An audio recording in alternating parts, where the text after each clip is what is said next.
I want to hear the mouth of some people that know what it's like to not have a dime, but God still took care of them. I want to see the hands of those that know the doctor gave a bad report, but the next time you went to the doctor, everything was good, everything was clear. It was the Lord that done it. Come on and open up your mouth if you can and bless them.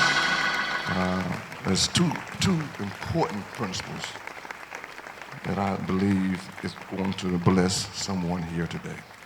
Even if you're visiting or watching online, I think that this word today is going to be a blessing to you. The first known garden in the Bible is the Garden of Eden. And God planted that garden. Now, God's decision to create a garden was not to just occupy space. He could have very well said, I'm going to create this garden, and I'm going to command fruit to grow in it because he's God. He could have very well said, I'm going to create this garden, I'm going to tell the vegetables to grow in it, because when God speaks, it happens. But instead, Mother Parker, what he done was it was necessary for the sake of building the character of man and for cohabitation of what he created. All right? So when he built the garden, he had to have a man in it. He didn't have to, but he did. Put a man in the garden. Notice now, those of you who are Bible scholars and those of you who are hearing me, in Genesis 1:29,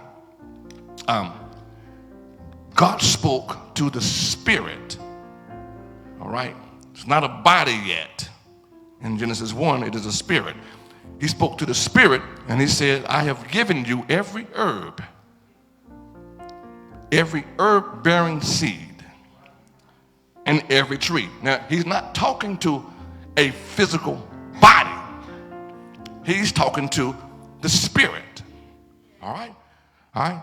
Everything man needed, he spoke it into existence through the spirit first, and to the spirit of the male and female. Say it with me. The body was not there yet. Well, how can God talk to what doesn't exist? Because he created us, hear me, in his image. Meaning that I know you look good and you beautiful and you wear your makeup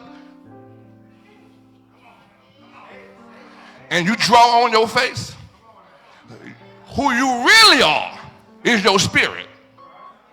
So I don't care how much you dress up and purge up, which you should clean up, but on the inside of you is really who you are. You are not a body with a spirit.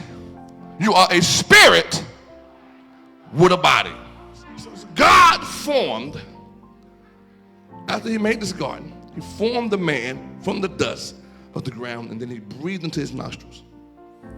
And once he breathed into his nostrils, Mother Vaughn, then he became a living soul. When he became a living soul, he put that man in the garden that God created. God planted the garden, but he put the man in the garden to work and to till and to take care of what he planted. I need y'all to get that. What God planted, he put the man there to take care of it. All right? Watch me. It was the man who was created to dress it and to keep it.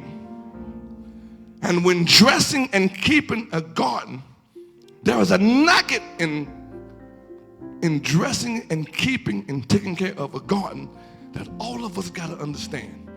As much as we talk about, we need to grow in God. We need to grow in God. We need to grow in God. That's a part that you're missing in it. You hear this? Every fruit in the garden is not compatible with every fruit. Not all fruit can grow together. Those of you who got gardens in the back of your house, you know this. You can't put some fruits together. Let me prove to you. Peaches and plums can't grow together. Tastes good, but they can't grow together. Blackberries and nectarines, they can't grow together. Why? Because they make it difficult for the vineyard. Now I'm coming down your road. You got some blackberry saints. Oh God. And some nectarine saints. But you got to understand there needs to be a distance between you and I if we going to grow. I need somebody to, one of y'all, come on, Pastor Luana or Pastor Lady Z, one of y'all, see, y'all moving, come on, yeah. Okay, so, come on. So, now,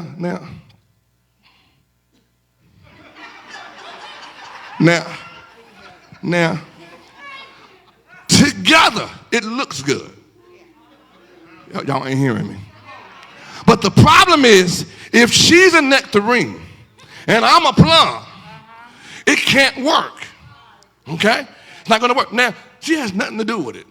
But because of the nutrients that we are trying to gather to grow, we both release something that hurts the vineyard. And when that's released, guess who suffers? This one. Now, let me give you the example of a blackberry. I'm going to be a blackberry. They messy and they petty, but they still in the garden. Oh, Lord, have mercy. They shout and know the word, and because they exist, they choking this one. And these two can't even grow. And I'm going to come down your road. I need you to make a decision today. I am not going to be a blackberry. I'm not going to be a nectarine saint.